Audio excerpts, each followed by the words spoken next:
Bem-vindos ao canal Harp Gladio. Vou começar uma série nova aqui que chama Videoaventuras. Essas videoaventuras são aventuras que eu criei de inspirações do passado, de alguma coisa que eu tenha jogado nesses meus anos de RPG, de inspirações do mundo, de outras obras de ficção, de histórias de livros, enfim, que eu consiga transformar, sintetizar em aventuras e passo sem custo algum para quem se interessar, né, para mestres interessados. Esse vídeo é focado em mestres, né, em quem queira jogar uma aventura e tal.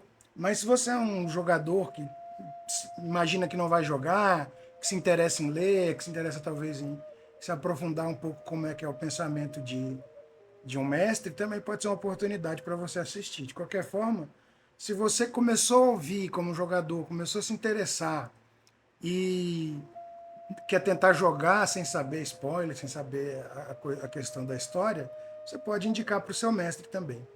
Eu vou mostrar o material aqui no vídeo, como está na imagem, mas não vai ficar tão demorado assim, né?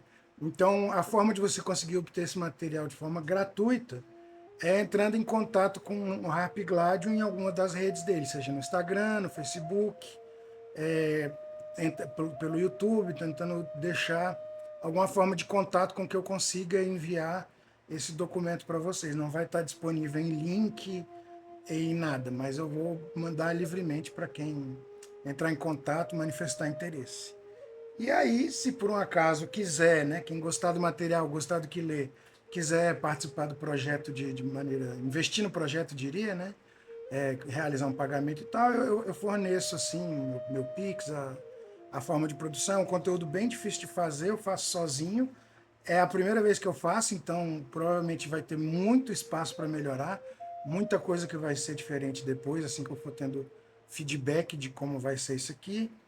E também que tenha mais opções, né? Ele não vai ser um conteúdo semanal, porque eu não acho que consiga produzir uma dessas assim documentado e tudo para poder passar parte a parte pelo vídeo e fornecer um material de certa qualidade até semanalmente, mas a depender do interesse, né, de como, ou também estou aberto a discutir aí, adicionar de outras pessoas que tiverem uma ideia boa para acrescentar na aventura, conversar, ouvir relatos de quem tentou, quem não tentou, críticas, é claro, também, né? Então, vamos lá. Se você é um jogador que se interessa em jogar, eu recomendo que você pare aqui no vídeo e encaminhe para o seu DM, para o seu mestre aí, para não ter mais nenhuma questão de spoiler, né? Então, vamos lá. Essa é uma aventura de decisões densas. A ideia é que ela tenha consequências para as escolhas dos jogadores, né? Ela tem várias etapas, ela é de certa forma modular, principalmente a parte de meio dela. Você pode terminar ela de várias maneiras, mas a parte ali do meio ela pode passear por diversas formas diferentes.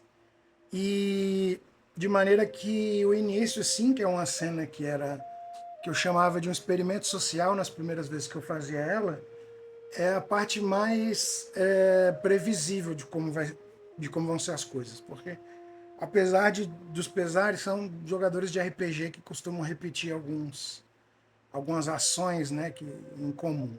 Então, ela não é uma aventura de muitos combates, o mestre pode, a cargo dele, acrescentar, mexer na dificuldade, ler, né, querer botar um negócio mais, cada um conhece o seu grupo, mas a intenção delas são mais essa parte de roleplay, de um pouco de investigação, utilizar mais a parte de perícias da ficha.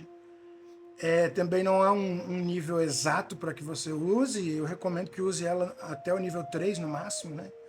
Começando os personagens nível 1, 2 ou 3, para que eles não tenham magias muito poderosas de controle de mente, né? Essas magias de controle de grupo muito grandes, porque ela é para ser uma coisa mais pautada nas decisões deles e não no poder de fogo deles, né? Não é para magias disruptivas muito poderosas. Não seria interessante nessa aventura. O próprio vilão dela, eu decidi não criar uma ficha para ele, mas algumas recomendações básicas, eu diria. e aí também fica a cargo do mestre querer fazer alguma coisa, uma ficha para ele, querer deixar ele alguém mais poderoso. A ideia é que ele vai ser um vilão por conta das ideias e do planejamento dele, da inteligência dele, e não do poder de ataque, né, dele. Então vamos lá, ela chama Amigos Amigos Carroça à Parte, porque ela se inicia com o grupo fazendo a escolta de uma carruagem. Ela não necessariamente é igual a essa da foto, inclusive eu, quando descrevo ela, eu sempre descrevo ela bem diferente daquela, como se fosse um cofre, assim, né? O cocheiro fica fora e tal, mas o importante é que o conteúdo dela está muito bem protegido. Idealmente o grupo não se conhece para que eles tenham uma situação um pouco mais de não confiar cegamente um no outro de cara, que essas relações sejam construídas durante a aventura. Assim, ela é uma aventura para ser jogada talvez em um one shot, talvez em no máximo 3 sessões, não mais que isso, porque é um tema denso assim de ficar retrabalhando, mas eu acho que ela tem questões muito interessantes nesses 1 a 3 jogos aí, né? Vai depender do tempo e do segmento de cada grupo. Mas voltando, a carroça está carregada, os jogadores, os personagens, eles não sabem o conteúdo, o cocheiro não sabe, ele é alguém inocente só fazendo seu trabalho, e é notado que ela é puxada por 2 cavalos, e mesmo assim que ela vai afundando as rodas na lama, ela está muito pesada, é para ter sido uma viagem curta de 2 ou 3 dias, aí você escolhe na sua descrição, de modo que até agora, pelo menos, o contrato foi respeitado e ninguém olhou o conteúdo da carga. Esse conteúdo vai ser revelado. Ele vai ser revelado seja por meio da curiosidade dos jogadores, que é o que geralmente costuma acontecer, ou se ele não acontecer por meio da curiosidade dos jogadores, a gente tem outros mecanismos de despertar o conhecimento. Ela está carregada, abarrotada de barras de ouro ou moedas de ouro. Ela está topada de ouro e ninguém sabe o que fazer.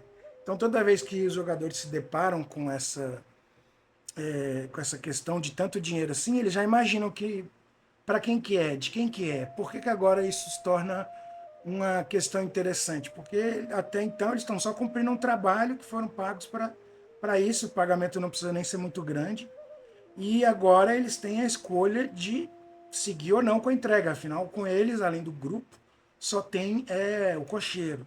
Se eles vão decidir prosseguir com a entrega que eles foram contratados para fazer, se eles vão de alguma forma desviar esse carregamento, seja parte dele, seja inteiro, ou talvez investigar quem vai receber isso antes de entregar, para ter suas consciências mais limpas, suas questões morais.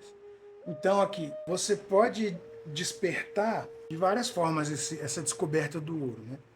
Você pode fazer com que haja um acidente e aí quebra a parte da carroça e revela um pouco do conteúdo, ou faça um barulho. A própria curiosidade, como eu havia mencionado, você pode incitar, se você quiser um jogo com um pouco mais de ação, um pouco mais de combate, um ataque de bandidos, e aí parte danifica o material. E a ideia é, como eu disse, que o cocheiro ele é inocente, ele está ali só para fazer o dele.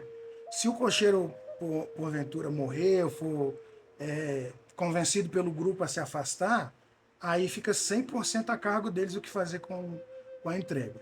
Então, o início são essa cena, e você pode trabalhar essa cena de uma maneira sua, assim, né? Você pode trabalhar essa cena inicial bem descritiva ou bem mais direto ao ponto, se você estiver mais curioso. E a gente segue dessa parte inicial, que é essa descoberta, para um de 3 partes do meio, que eu diria, da aventura. E é aí que entra a parte modular delas. Qualquer uma delas pode ser a seguinte, porque uma delas vem dos personagens entregarem, fazer a entrega, mesmo que parcial, do ouro para o nobre, que é quem vai receber, que é o vilão. Eles não fazerem essa entrega e quererem investigar primeiro ou não. E aí, se a entrega demora, o próprio vilão começa a tomar as ações dele a respeito disso. Ou a outra única possibilidade que sobra são o grupo entrar em conflito e talvez a moral dele ser diferente, algum ou outro, ou mais de um querer fazer uma coisa e os outros outra, por exemplo, se dividirem entre entregar ou não entregar, entre repartir o ouro ali, qualquer coisa. Então, ela tem caminho para essas três partidas do início, né? Daí, dessas partidas do início, vocês têm no meio, elas também podem uma seguir após a outra, vai depender de como segue o desenvolvimento, né? A que eu chamaria de mais curiosa dessas é eles entregarem o ouro de alguma forma, ou caso eles tentem investigar e tal, que eles sejam descobertos assim e tal, e tentem uma abordagem menos agressiva assim com o vilão, né?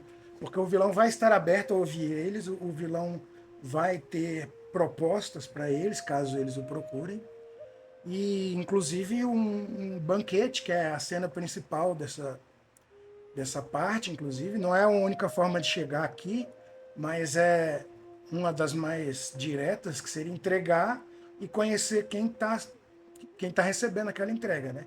Uma quantidade grande de ouro, você não precisa nem dizer um número certo para os jogadores, ela mexe com essas questões de RPG, com personagens que sabem que tem poder, né? Não são simples moradores da cidade, então eles têm algo a fazer com isso e talvez descobrir, talvez buscar emprego, oportunidade, talvez tentar conseguir mais, enfim, isso mexe com o jogador de RPG.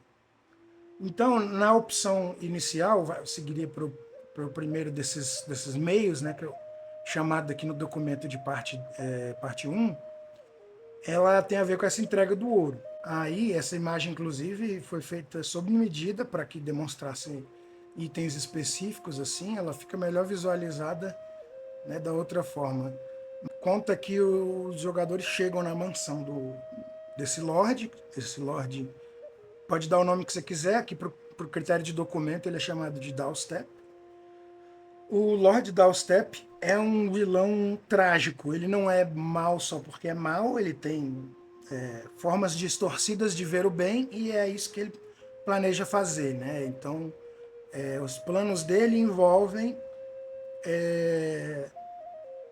tentar transformar as pessoas da cidade dele, essa cidade onde a mansão dele está, em imortais, de certa forma. Claro, é uma maneira distorcida, ele sabe um ritual para que seja feito, mas que tem um custo alto em sangue, né? Então, eu botei a exemplo das aventuras da nossa querida Wizard, trechos com esse fundo verde aqui, acho que dá para ver o mouse, não sei se dá para ver o mouse, mas esses trechos verdes aqui, que podem ser lidos para os jogadores, né? Deveriam, inclusive, ser lidos para os jogadores como parte da narração. E ele conta dessa entrada aqui na casa e ele fala das paredes de uma sala de entrada assim da mansão que tem troféus dele, né? E é interessante que isso seja lido com atenção para os jogadores, porque esses troféus vão ser partes de pistas sobre o jantar que eles vão ter daqui a pouco.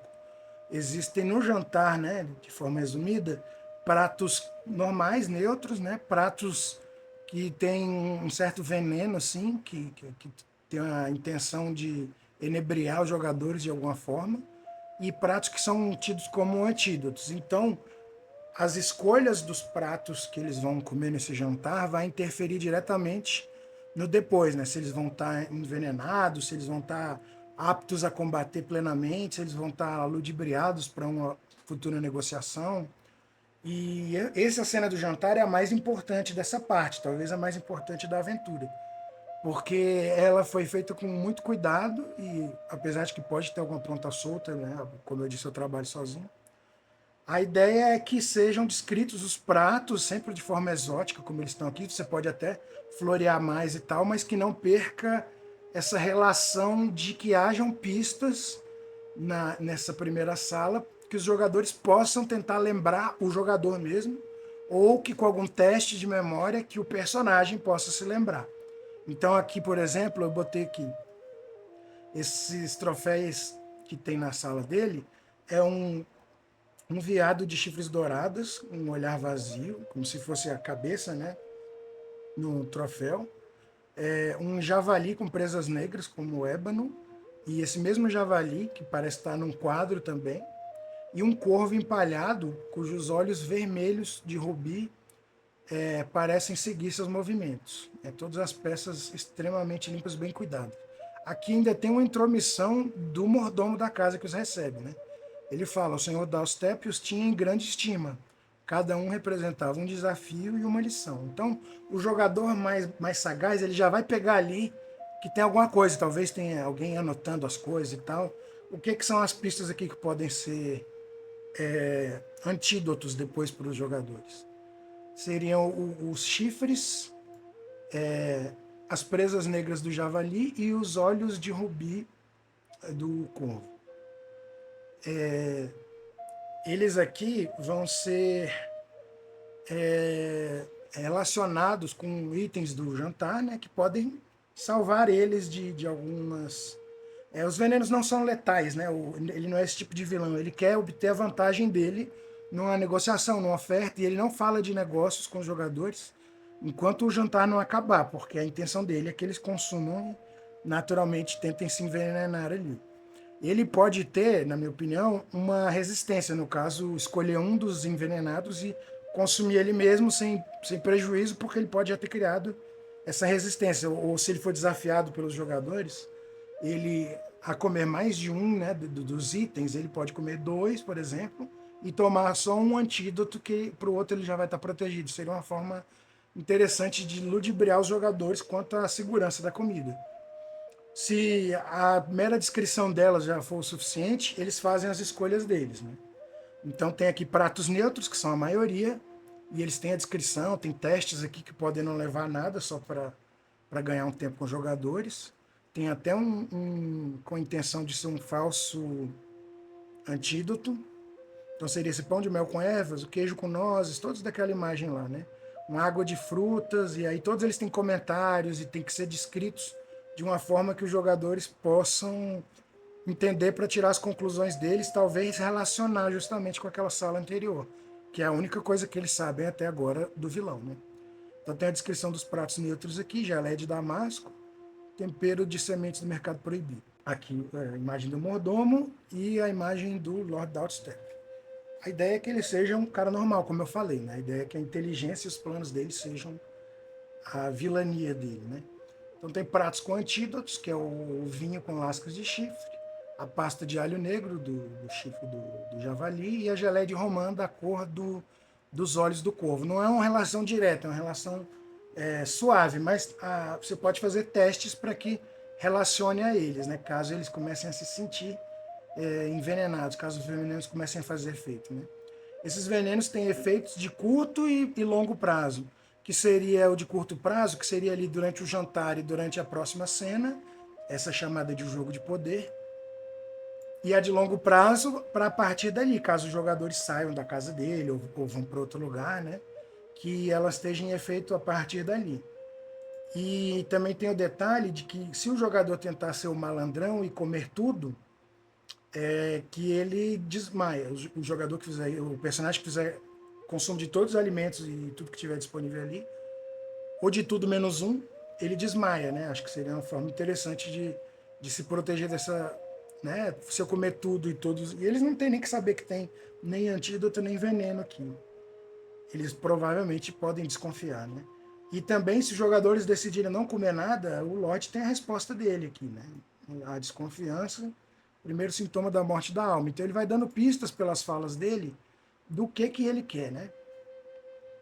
E aqui tem os testes relativos a como seria descoberto esse negócio. Mas como eu falei, se os jogadores forem ou inocentes ou fizerem escolhas ruins e acabarem se envenenando, não é nada super debilitante que não proporciona a ele continuar a aventura, né? Não é a intenção do vilão. E aí vem para o jogo de poder, que é um mero puzzlezinho, uma mera adivinha que ele faz, a saber se os jogadores conseguem resolver, né? Ela tem é uma que eu encontrei pela internet, realmente não é de criação minha, eu tentei aprimorar ela, mas talvez ela fique mais vaga, só que a ideia é que não seja nada óbvio, né? Então, se mesmo não sendo a resposta certa, essa proposta aqui, né, desse jogo de poder, se for algo suficientemente convincente por parte dos jogadores como resposta, eu estaria plenamente aberto a aceitar, de modo que ele quer só fazer uma brincadeira ali. Essa parte não está valendo nada, né? E aí ele passa finalmente para proposta que ele tem para os personagens, né? Aqui tem esse trecho aqui, ó. E se eu lhes oferecer algo maior, imagine uma cidade onde nenhuma mãe enterre seu filho, onde heróis caídos possam retornar, onde uma criança não precisa enterrar seus bichos de estimação. E nessa hora ele pausa, porque é o que aconteceu meio que com ele, né? Com o corvo, o cervo e o javali, né? Eu quase consegui, mas agora eu preciso de aliados, de pessoas ousadas como vocês. E aí vai, independe se os jogadores acertarem ou não o quiz dele sobre o homem no leito de morte ali, né? Então os jogadores passam a ter essa opção, né, de colaborar com ele, de se opor a ele ou de tentar ganhar tempo, né? Talvez sabotar os planos dele, alguma coisa. E aqui tem respostas suficientes para isso, né? Tem uma vez que o mestre também esteja a par, tenha lido toda a aventura, ele vai conseguir se posicionar lá como mestre e fazer sua própria leitura também de uma situação diferente, ou querer mudar a parte que ele quiser, querer mudar personagem, querer introduzir alguma luta, assim, né? A ideia principal não é que o vilão possa lutar, mas a ideia é que ele tem quem faça isso por ele, né? Então vem as ofertas, as decisões difíceis para o jogador, aceitar, sabotar ou tentar redirecionar o plano. E esse seria o fim dessa parte 1. Ela pode levar ou a um final de aventura, dependendo de como for, ou a outro meio de aventura, que é aqui como a gente entra para a parte 2. Assim, tem aqui também uma tabela para agilizar o banquete, para saber os efeitos, né, os prejuízos que tem e tal, e uma imagem também do jantar dando a legenda de cada um, para que possa ter de forma visual. Inclusive, essa parte da legenda pode até ser compartilhada com os jogadores nessa metade da tela. E aí a gente vem para a parte 2, que seria um outro caminho, né? E ele pode vir tanto do final da parte 1, depois do jantar, como ele pode vir direto lá da carroça. A ideia dele é que ou não foi entregue o ouro, ou se o ouro tivesse sido entregue, depois se os jogadores tiverem conflito e não quiserem seguir os planos do Lord Outstep.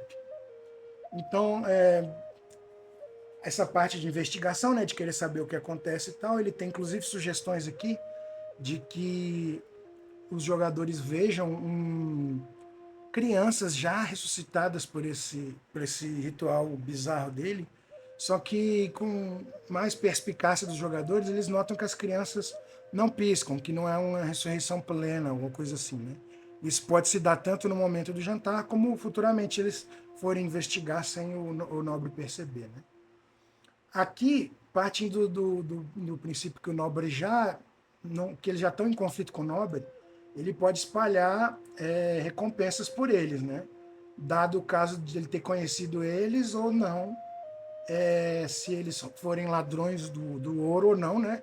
Eles passam a ser procurados não só pela guarda local, como também por espiões do nobre, que podem ser quem notou qualquer outra coisa em qualquer trecho dessa aventura, né? A gente tem aqui, inclusive, esse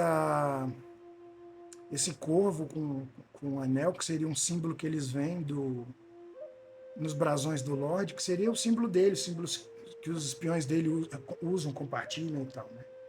Então, você pode vir para essa parte da investigação, e o nobre, inclusive, ele é precavido quanto a algumas tradições de jogadores de RPG, que seria aquela ideia, por exemplo, de uma armadilha estilo Cavalo de Troia, dos jogadores tentarem se entregar de uma maneira falsa para entrar por dentro lá do esconderijo do vilão para investigar ele ou coisa assim, que ele já estaria um passo à frente nesse caso, que ele teria um contrabandista que é um doppelganger fazendo o serviço para ele, para fazer essa negociação, né, como se fosse quem vai entregar, e o doppelganger, que fosse, se os mestres bem não tiverem utilizado ele na aventura, ele consegue ler pensamentos superficiais. Então, ele seria excelente porque ele teria desculpas narrativas para saber o plano dos jogadores e tentar dar, assim, uma vantagem para o contratante dele, que é o Lorde, né?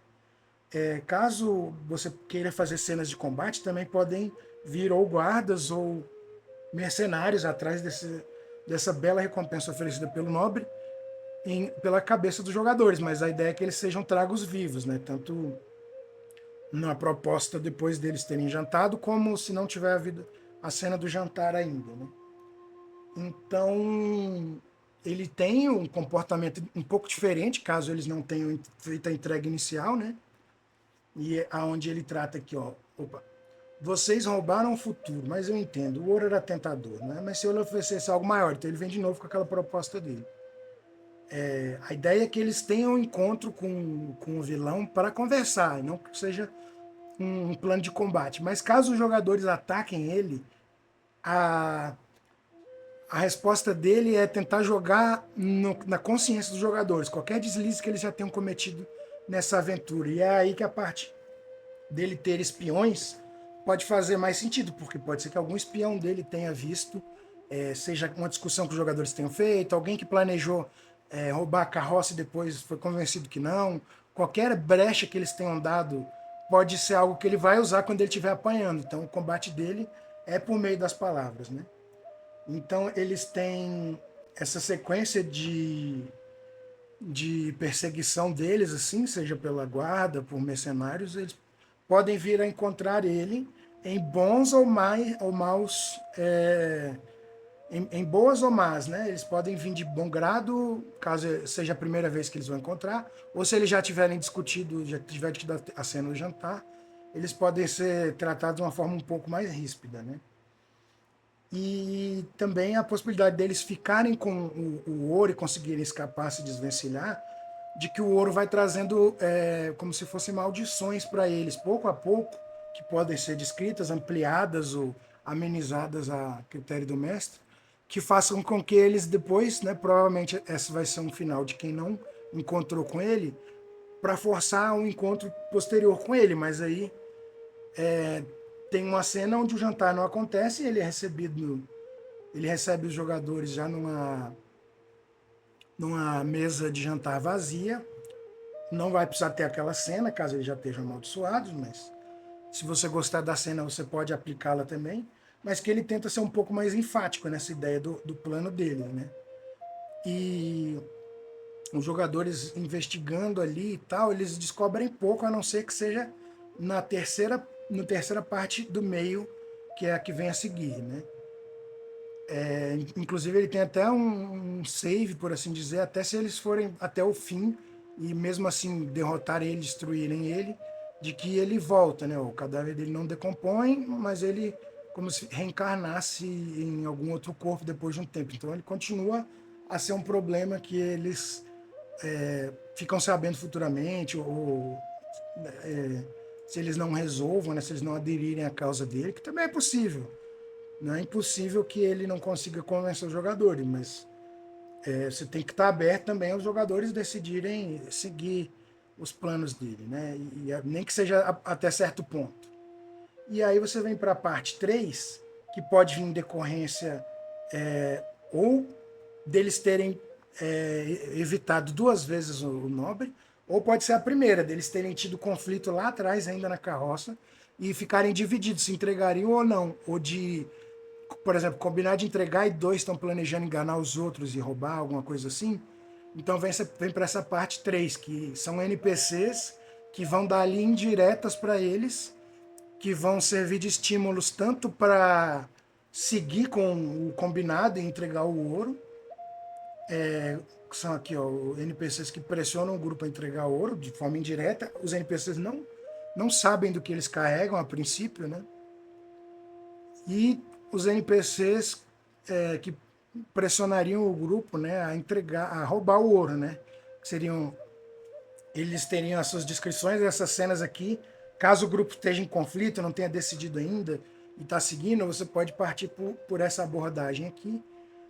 E a ideia não é continuar mantendo o grupo ainda na dúvida. A ideia é que com esses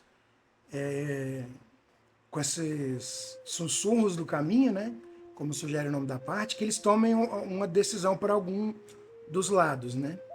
Então você tem aqui, por exemplo, um carcereiro bêbado e ele vai, o comentário deles aqui, ó, ele vem esfregando uma moeda de ouro suja e fala: Já vi homens matarem irmãos por menos que isso. Ouro não some, só troca de mão.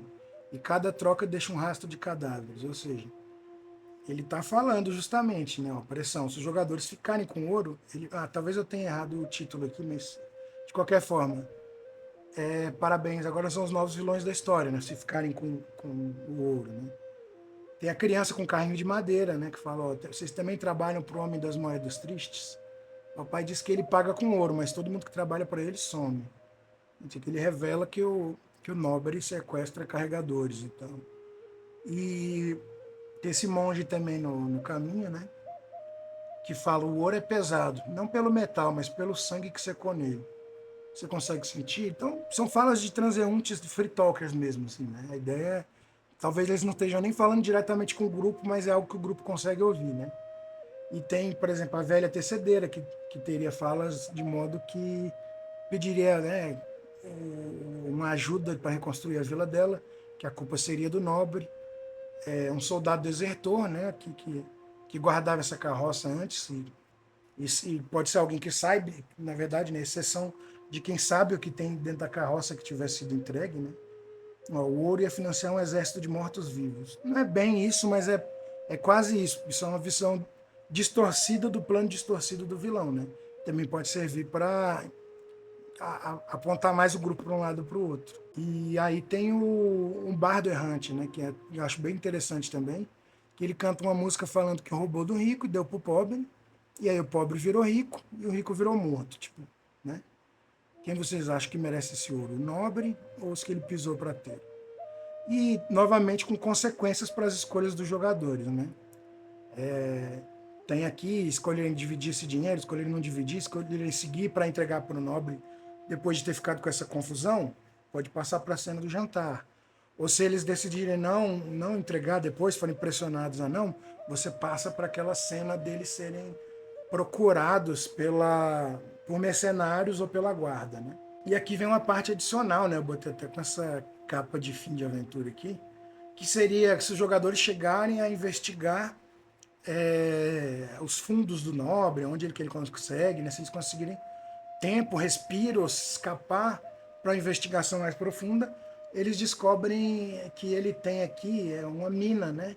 Um local afastado onde ele trabalha com mão de obra escrava, né? E isso se algum jogador até agora estiver indo pelo caminho do vilão de justificar aqueles sacrifícios para ter o ritual dele completo, né, para as pessoas pararem de morrer e tal, eles podem ou descobrir que aquilo não é uma ressurreição plena e ver que é algo distorcido, algo que gera, né, mortos-vivos, algo mais caótico, quanto descobrir por meio dessa mão de obra que ele utiliza aqui para os experimentos dele, né? São feitos experimentos dele e tal. E essa dinâmica dos jogadores terem ido atrás dele, desculpa, dos guardas ou mercenários terem ido atrás dos jogadores, é uma situação de vitória de uma ponta ou de outra, né? Win-win situation pro Lorde, porque de qualquer forma ele passa a ter mais corpos para realizar, né? Mais voluntários para participar como cobaias dos experimentos dele, sejam mercenários ou guardas que o grupo derrotou, seja o grupo derrotado por guardas ou mercenários, aí vai de como você pretende fazer esse combate, da ordem de cenas que você tenha feito ou não, que o Lorde está sempre ganhando com cada corpo, com cada cadáver, né?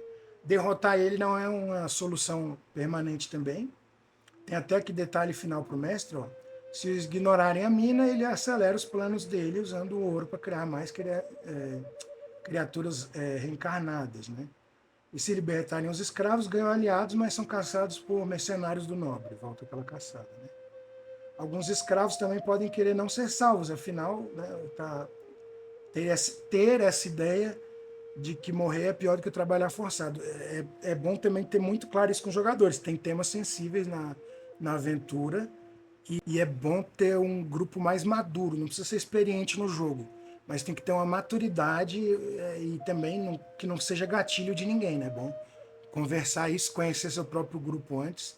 Não acho que seja uma aventura recomendada para um grupo, para um mestre mestrar para um grupo de desconhecidos, né? essa lógica geral dele de ganhar de uma forma ou de outra é justamente o que traz aquela questão das consequências das escolhas para o grupo, né? Ela não é desenhada para ter uma vitória plena do grupo, mas o mestre pode ficar incomodado com isso, ou os jogadores podem ficar muito decididos a não deixar nenhuma ponta solta, querer eliminar ele, e querer acabar com a operação dele, querer parar os experimentos. Então, você pode dar liberdade, talvez transformar isso numa mini campanha, estender, fica a sua liberdade. Aonde a aventura termina o planejamento dela, né, que seriam levantar questões, deixar com que o mestre entre na mente dos jogadores dele para saber as decisões que eles tomam, ela termina aqui. E lembre-se sempre, é para ser algo divertido, não é para ficar alguém sofrendo, não é para ter gatilho nas pessoas, não é para ficar provocando alguém. Podem realizar alterações à vontade. Esse documento é para ser só um start de um pensamento, né? Ele tem muita coisa prevista aqui na parte escrita que eu não falei, muitos detalhes assim que deixam um pouco mais fechada a ideia, um pouco mais redondinha. E também aberta a sugestões. A próxima aventura que eu vou fazer vai ser totalmente diferente dessa, não vai ter uma intenção de continuar essa história. Mas se for bem recebida por amigos mestres, talvez eu possa fazer uma continuação dela depois. Eu gosto de trabalhar bastante a minha imaginação nisso, né? Então, provavelmente tem erros, principalmente de escrita nesse documento. Em português não é um forte meu, eu tirava sempre notas médias na escola, então vai ter erros de português, vai ter problemas de escrita. E espero que os mestres consigam tirar o melhor proveito desse documento possível, né? Se gostou, deixa o like aí, deixa um comentário, se inscreve no canal, procura nas nossas outras redes também, no Instagram, no YouTube. Eu também atendo como mestre de aluguel para grupos interessados, tem minha agenda nas minhas redes aí. E é isso aí. Até o próximo vídeo.